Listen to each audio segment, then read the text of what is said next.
Hola, ¿qué tal? Bienvenidos a su clase de Derecho Mercantil, Sociedades Mercantiles. En esta ocasión vamos a analizar de manera particular a la sociedad en comandita simple. La sociedad en comandita, de acuerdo a lo que nos precisa Ignacio Quevedo, tuvo su origen histórico en el contrato de comandita de mar, que después hizo extensivo al comercio terrestre, y en virtud de este contrato una persona confiaba una suma de dinero a un armador o comerciante para una empresa determinada, generalmente de compras de mercancías para su venta o exportación, corriendo el riesgo, por supuesto, de una ganancia o de una pérdida. Al respecto, Roberto Mantilla Molina nos comenta que el día de hoy la sociedad en comandita ha decaído más aún que la sociedad en nombre colectivo, pues la sustituyen contratos más simples y desprovistos de requisitos formales, como la asociación en participación o incluso la sociedad de responsabilidad limitada, en la que todos los socios disfrutan de las ventajas que en la comandita solamente tiene un grupo de ellos, los comanditarios, y en la que ninguno sufre las restricciones a las que están sujetos estos en lo que respecta a la administración de la compañía. Bajo la anterior tesitura, entonces, la existencia de la sociedad en comandita simple es prácticamente nula en el derecho mexicano. Sin embargo, al igual como lo comentamos al momento de analizar la sociedad en nombre colectivo, al seguir de alguna manera vigente en el artículo primero de la Ley General de Sociedades Mercantiles, pues tenemos la obligación de analizar la misma para efectos didácticos. En concordancia con lo anterior,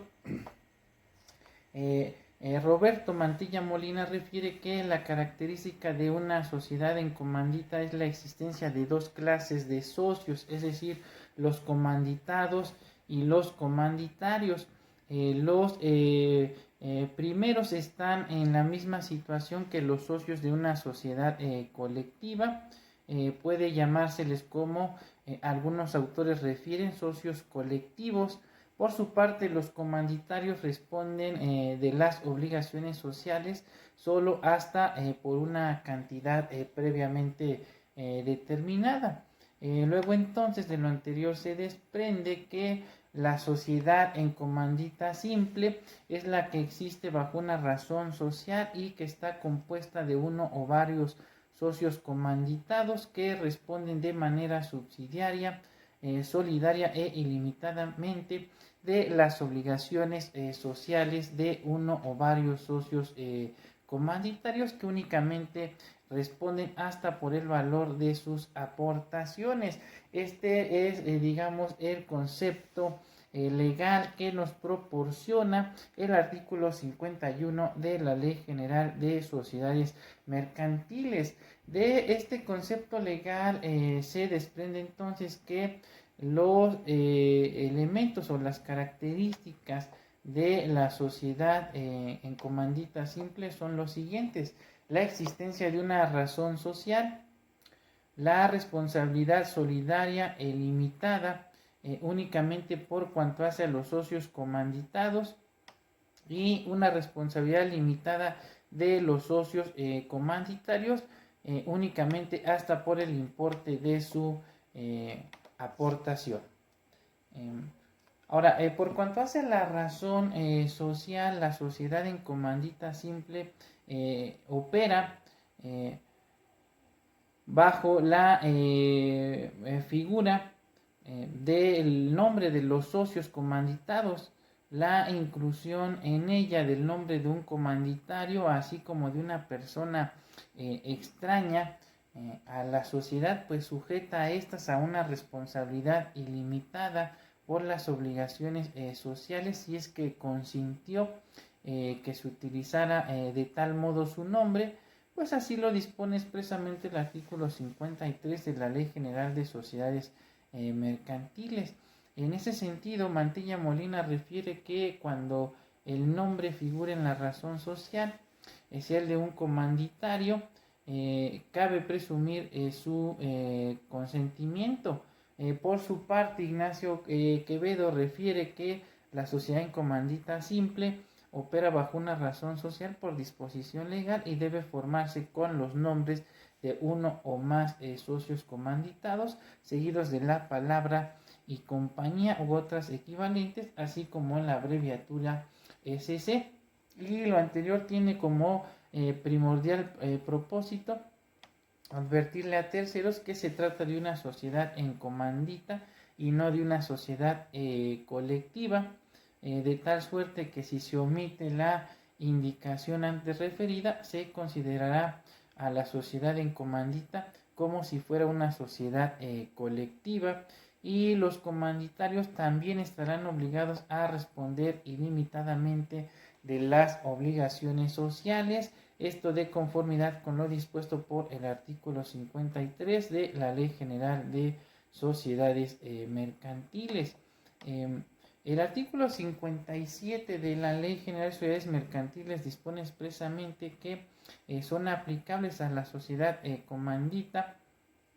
los artículos 30, 39, 41, 44 y 46 a 50 del ordenamiento legal en comento en relación al ingreso o separación de un socio, el uso de la razón social y la transmisión de esta u otra compañía, la cesión de derechos sociales, así como el derecho de preferencia de los socios sobre personas extrañas a la sociedad, lo relativo a la muerte de los socios y el derecho de los herederos para continuar con la sociedad, las modificaciones del contrato social, en que se requerirá de la aprobación de todos los socios para hacerlo, la prohibición de los socios para dedicarse a actividades similares al objeto de la sociedad, salvo el consentimiento por parte de todos los miembros de la sociedad, y lo relativo a la administración de la sociedad. Por su parte, los artículos 26, 29, 40 y 45 de la ley societaria solo aplicarán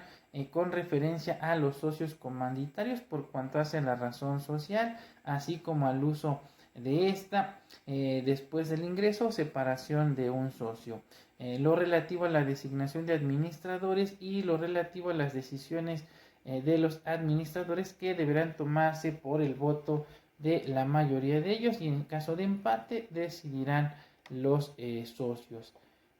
Ahora, vamos a analizar entonces cuáles serían las obligaciones de los socios comanditados. Los derechos y obligaciones de los socios comanditados son iguales a los derechos de las obligaciones de los socios colectivos, es decir, estos deben responder por las obligaciones sociales en forma subsidiaria, ilimitada y solidariamente. Y por cuanto hace a los socios comanditarios, estos tienen ciertas limitaciones, ya que solamente estarán obligados al pago de sus aportaciones, esto con fundamento en lo dispuesto por el artículo 51 de la Ley General de Sociedades Mercantiles.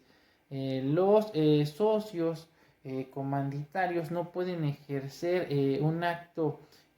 alguno de administración, ni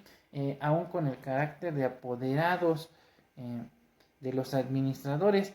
pero las autorizaciones y la vigilancia dada o ejercida por los comanditarios en los términos del contrato social no se reputarán actos de administración, pues así lo señala el artículo 54 de la Ley General de Sociedades Mercantiles. El socio comanditario quedará obligado solidariamente con los terceros por todas las obligaciones de la sociedad en que haya tomado parte en contravención a lo dispuesto por el artículo 54 de la ley societaria, y también será responsable solidariamente con los terceros aún en las operaciones en que no haya tomado parte, si habitualmente ha administrado los negocios de la sociedad, pues así lo dispone el artículo 55 de la Ley General de Sociedades Mercantiles. Para los casos de muerte o incapacidad del socio administrador, en que la escritura social no se hubiese determinado la manera de sustituirlo, y a falta de comanditados, un socio comanditario podrá desempeñar de forma interina en los casos urgentes o de mera administración durante un término máximo de un mes. En estos casos, el socio comanditario no es responsable más que de la ejecución de su mandato, es decir, no adquiere la responsabilidad del comanditado, pues así lo establece el artículo 56 de la Ley General de Sociedades Mercantiles. Bien, con esto estaríamos concluyendo la primera parte del tema relativo a la sociedad en comandita simple y estaríamos continuando con su desarrollo en un siguiente video. Por el momento es todo. Se despide de ustedes, su amigo y servidor, el doctor Eduardo Preciado. Hasta pronto.